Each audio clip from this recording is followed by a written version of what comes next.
When I moved from the Brewster school system and living with my mother to the Chappaqua school system living with my father, it was a reboot in my life. It was a chance to reinvent myself, to go from being a sullen, angry preteen and tween into something else. And happily, what I became was an outgoing, creative, and incredibly happy person.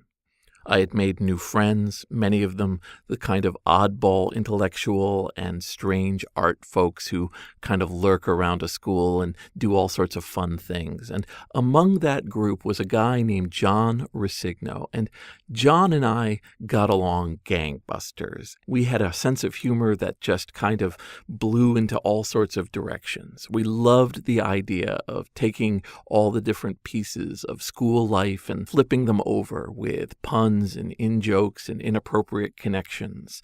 And somewhere in there, John and I had the great idea to start a humor magazine. This is Jason Scott Talks His Way Out of It, a podcast about technology, history, and keeping myself out of debt. Thanks to Daniel Boyd, William Hearn, Jeff Atwood, and the hundreds of other supporters on Patreon and elsewhere who have been supporting me and helping me stay out of debt. So the magazine was called EsnesnoN. It's nonsense backwards. The name nonsense came from the humor magazine of Hofstra University, which in the late 80s was a pretty amazing piece of work. A friend of mine, Dan Gelman, was attending Hofstra and sent along to me this very, very fun and strange magazine that was being produced by the students. College humor magazines, and I'm going back to the 1980s and before here, they were very interesting entities. They had all of the needs of a newspaper, but their entire point was satire, humor, and making fun of the college lifestyle. One of the oldest is the Harvard Lampoon. It's been around for so long that one of its members, William Randolph Hearst, bought a building for it, and it's been living in that building ever since. Colleges everywhere have created these little humor magazines that create something maybe quarterly or once or twice a year, and it's something that allows a certain level of writing that you just can't get into the regular newspaper. School newspapers and magazines, both on the college and the high school level, well, they're training grounds for people to become journalists and writers. They are relatively serious. They don't want to say strange things in them. If you're lucky, there's a humor column, maybe an op-ed that lets people go into something very strange about the lunchroom or about some sports event. But generally, it's about serious tone all the way down. Humor magazines let you go in a completely other direction. They let you parody. They let you make satire and jokes about things that are going on.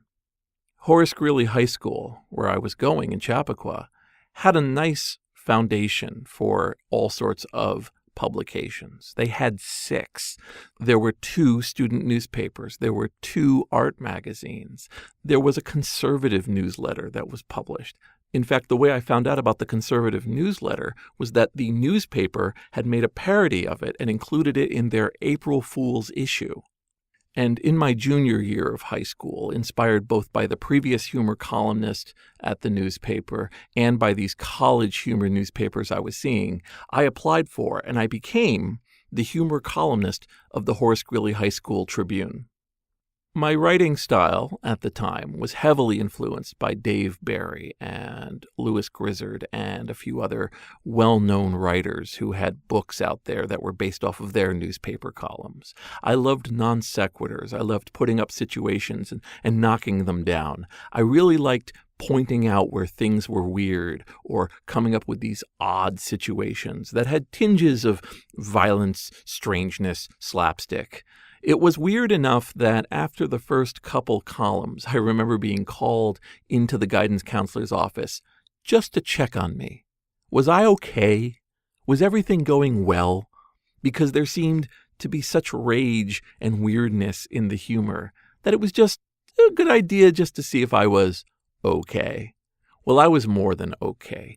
A lot of that humor, when I look back now, a quarter century later, I had really been unhappy at previous schools, and here it was all flowering and coming out. And the fact that the possibilities had gone from a tiny sliver of a door to a vast horizon, well, I was bursting out in every direction, whether it was in my writing or art or people or movies. I mean, I just became interested in the world. All the humor columns are up on textfiles.com, by the way. They're really strange to read through, and I think I even put some context in them to help people understand. They include the stuff that got edited out. I'd often write these massive columns, and then they would cut them for length or for subject matter. Turned out you couldn't use real people's names in your jokes. You couldn't make direct reference to murder, no matter how hilarious you thought it was in your junior school brain. So I wouldn't want someone to happen on there and figure out that every word was printed. It wasn't. But I was, for 2 years, the most prolific writer of that school newspaper. I don't know what effect it had on people. I don't know if people read it. I don't actually get much feedback, except for from my friends over whether or not they thought the jokes were funny. But it was there, and I was a voice that rose up in the newspapers as being this non sequitur weirdo. But not content to be just the humor columnist, I wanted a full humor house organ that would come out at the high school. And my friend John was totally on board for this. John was a delightful and really freaky smorgasbord of all sorts of things. He was incredibly smart. He was a musician. He was a Boy Scout. But he was also this frizzy-haired stoner who kind of got into all sorts of bands and just smoking up and occasionally doing acid and going to concerts. Kind of a little bit of everything. A Renaissance man who got into everything and made everything better by being a part of it. His Boy Scout experiences made him able to work with groups and understand group dynamics, but his stoner side made him really open to strange ideas and doing unusual things and experimentation with art and music. And so I latched onto him like nobody's business. There was somebody there who had not just recently discovered a horizon, but had always been in one. John's father was a teacher in the school system, and as a result, because of the rules of the school districts, he could have his children there. But they lived in Connecticut, so John would actually have to get up way early every morning and ride with his father for about 30 miles from Connecticut to New York to attend school. So when I would ride wearily into school, John had been up for hours before me. And after I was safely home, it was going to be hours before John could make his way back to Connecticut. I don't know if that gave him more time to be introspective, to think about things, or merely made him antsy when he wasn't in the car. But it meant that when you did interact with him, it was like grabbing hold of a tornado.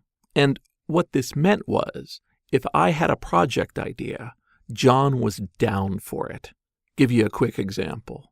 Photomat booths, something that's completely gone now, were these little tiny booths that were located often in supermarket or shopping center parking lots where you could drive up, drop off your film canisters, and they would be developed, and then anywhere between a week or 2 weeks later, you could go pick them up. Obviously, drugstores took this away with the 1-hour development, and ultimately digital took it away completely. But it did mean that there were these little tiny huts in various locations, and near our school, there was one of these little huts.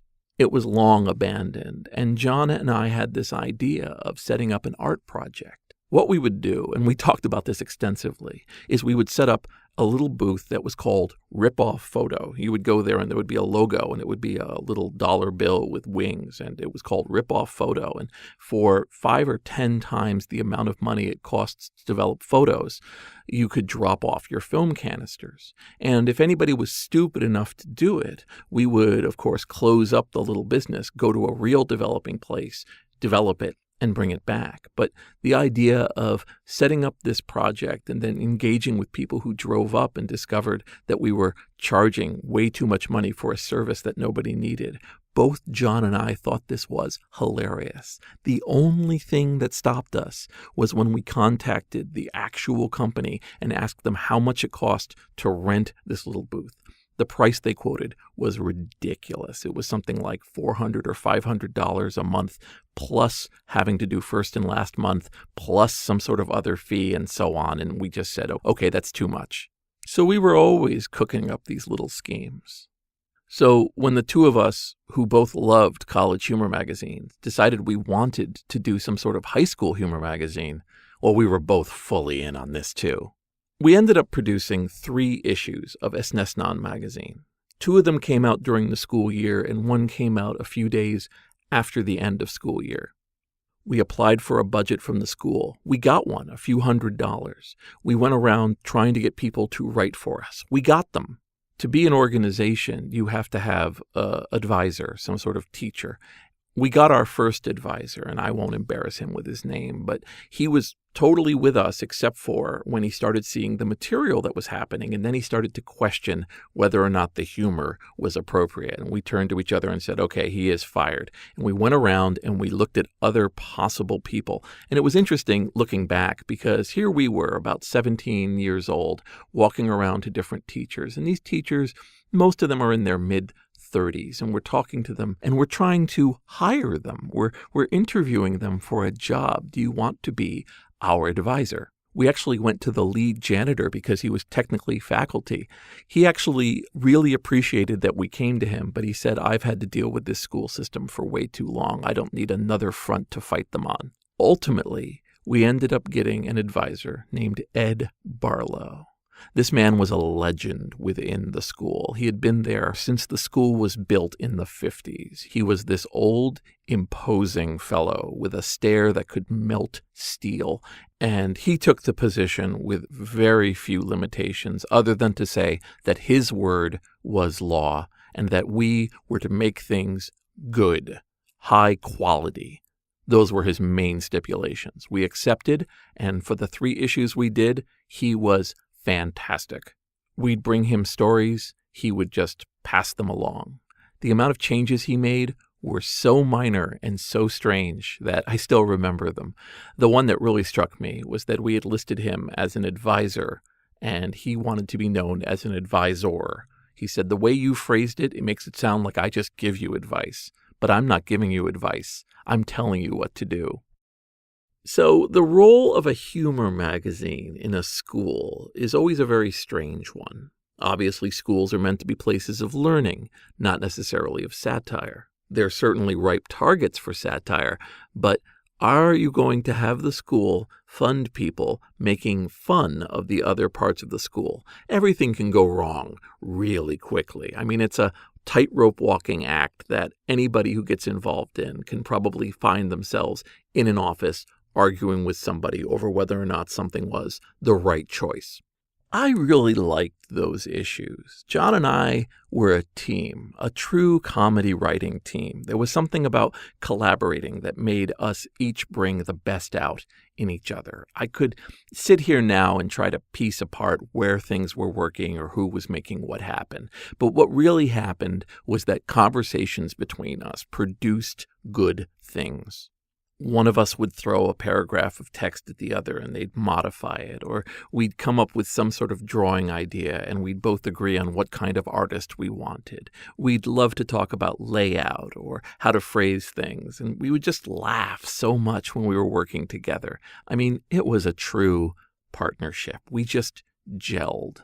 EsnesnoN, and nobody could pronounce EsnesnoN, was a product of love and friendship. And our 3 issues pulled from all sorts of sources in the school. I mean, one day we found all of these discarded photos in the trash in the photo lab. We used pieces of them. And we got our friend Alex Weissman to use his incredible art skills to draw the stories of the attendance Gestapo who would break down doors if kids were faking their staying home and being sick. We had fake crosswords and essays. And while the issues didn't have themes, they still had a real sense of fun about them. The very first issue, the premiere issue, was called the 10th anniversary issue. And it's interesting to note the difference between the different issues. The first issue was done by printing out of an image writer on an Apple Macintosh and then cutting and pasting the actual paper onto little pieces of cardboard and then photocopying that cardboard. Later issues were done using desktop publishing. They had installed Aldus PageMaker on the school lab, and we were laying them out. Weirdly enough, we were the first publication at this school to do desktop publishing, to print everything out. They were actually still using typesetting services in all of the newspapers in the school. It was weird, too, because there was no printer, no laser printer in the high school. What we had to do was send the disk off to the central office. They would print it, and then through interoffice mail, they would send us the printed pages. Imagine a 2 to 3 day turnaround on your print job. Looking back, the fact that we were able to do 3 full issues of this humor magazine and have me writing a humor column and being seniors in a high school and apply for college and get into college. I don't know how we did it, where that energy came from, but we did it. I got accepted conditionally to Emerson College. John got accepted unconditionally to Clarkson University, and we each went our separate ways. 2 years after all of this, we both were marveling at the internet and about these things called MUDs, and we would talk through email about how amazing MUDs were. And we thought, you know what would be fun? We should make a parody of a MUD. We should take what the tropes are in MUDs and make one that's weird. And we got some time on a guest account on the Free Software Foundation server, and we put up a parody MUD, which we called Tiny Tim. I took on the handle of Sketch the Cow. John took on the handle of Trout Complex, and we co-founded, with the same level of weirdness, humor, and collaboration that had worked for us in high school, one of the longest-running online communities on the internet.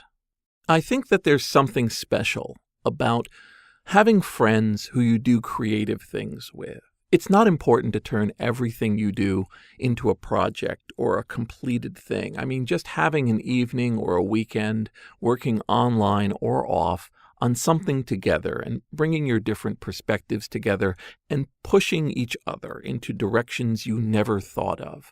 There's something just so enriching and meaningful in doing that. It's something that I try to do now when I'm talking with other folks who do archiving or who do writing and just giving feedback or suggesting things.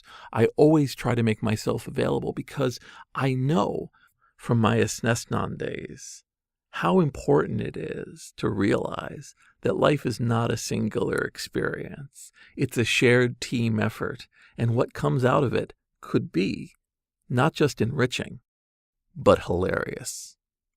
This is Jason Scott Talks His Way Out of It. Thanks to James Bekoyanu, Mark Pilgrim, Adam Green, and the hundreds of other supporters on Patreon and elsewhere who have been supporting me and helping me stay out of debt. So John and I actually fell out of each other's favor in our 20s. We just went in different directions. He went into medical school. I went into video games. We didn't gel in the same way after we became full adults. And that just sort of happens, I think. I think people grow in different directions, and you can decide that the time that you did have together was meaningful, or you can decide that the current way you are is some sort of referendum on what you were before. I respect and love John. He is such a brilliant man, and he's a neurobiologist in New Hampshire, and I have seen pictures of him with patients where the patients say, "Here's the man who saved my life." That is spectacular. When our 10th high school reunion was being planned, John and I talked, and we thought that it would be really funny, since our premiere issue was the 10th anniversary issue, to maybe put together another issue of EsnesnoN for the reunion and call it the premiere issue. We did that. It was about 2 weeks worth of work. In the time since we had been working in high school, it was so much easier to collaborate online and do typesetting and do printouts. And so we printed a few hundred issues of this very strange premiere issue. And it was parody and jesting about reunions and growing up and what it meant to be out of high school and how much high school came with you. It was delightful. John and I, together, have it. We have something special there. But I'm also reminded of a statement from Roger Waters from when they had the Pink Floyd reunion for Live 8, where all 4 original members performed for what would be the last time. People asked, well, does this mean that we're going to get a full Pink Floyd tour? And Roger Waters said, I can handle the way things are for about a week, but I'm not going to be able to handle it for a year. I thought at the time that was ridiculous, considering how magical the resulting product was. But I've come to understand what exactly he was saying. Collaboration is not everything. Some of it is how the two of you, or the three of you, or the five of you interact day after day after day. Little bits of desynchronization of different opinions. Over time, they just get worse and worse, and suddenly you're in a really bad place every day, and the resulting product suffers. Sometimes it's best just to understand that in a limited fashion, you can work with some people, but that doesn't assume that you need to be in everybody's life forever, acting like nothing is wrong, because it will be reflected in the final work. It's not a positive lesson, but I think it's an important one.